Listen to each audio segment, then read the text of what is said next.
Ұлан таза айғасыз. Үй жағдайында жөтелді бір-ақ күнде қалай кетіруге болады?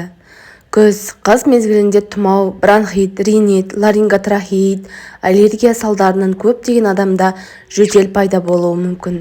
Өкініштісі, жиі сырқаттанатын жандарда жөтел көпке дейін кетпей, адамдардың мазасын алуы мүмкін. Осы орайда үй жағдайында жөтелден небәрі 1-2 күнде айығатын әдіс-тәсілдерді ұсынамыз. Жөтелдің екі түрі бар: құрғақ және ылғалды. Құрғақ жөтелде әдетте аурудың алғашқы күні байқалады. Мұндай жөтелде қақырық сыртқа шықпайды. Салдарынан тамақ жыбырлап, адамдар жиі жөтелуі мүмкін. Ылғалды жөтел – қақырық шығатын жөтел түрі. Ұзақтығы бойынша жөтел 3-ке бөлінеді.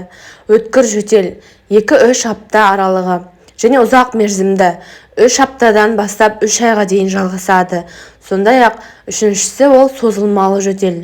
Ол 3 айдан астам уақытқа созылуы мүмкін.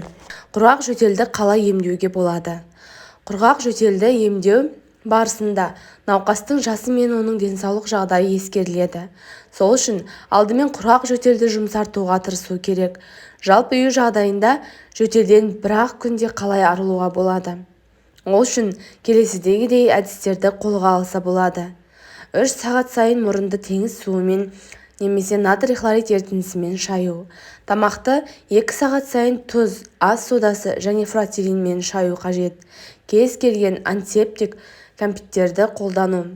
Ағзаның қорғану функциясын жақсарту үшін табиғи дәрі-дәрмектерді қабылдау. Зімбір, лимон. Мүмкіндігінше жылы суды көп ішіп, бөлме ауасын жиі тазартып, ылғалдандыру. Қақырығы бар жөтелді қалай емдейміз? Ол үшін қақырық шығаратын дәрілерді ішу қажет. Мұндайда құрғақ жөтелге арналған дәрілерді қабылдамаған жөн. Себебі олар адамның жөтелу рефлексін керісінше тежеп, қақырықтың сыртқа шығуына кедергі келтіреді. Банка, горчичник қойған пайдалы немесе солодка, жол желкен, миядан жасалған дәрілерді ішкен дұрыс. Балалардың жөтелін тез емдеп алуға бола ма? Балалар жөтелген кезде ең алдымен бөлме ауасын ылғалдандыру қажет. Сосын жылы су, компот беріп, суық ингаляция жасаған абзал. Мәселен, ингаляцияны 2 сағат сайын минералды су немесе тұзды ерітіндімен жасап тұрса болады.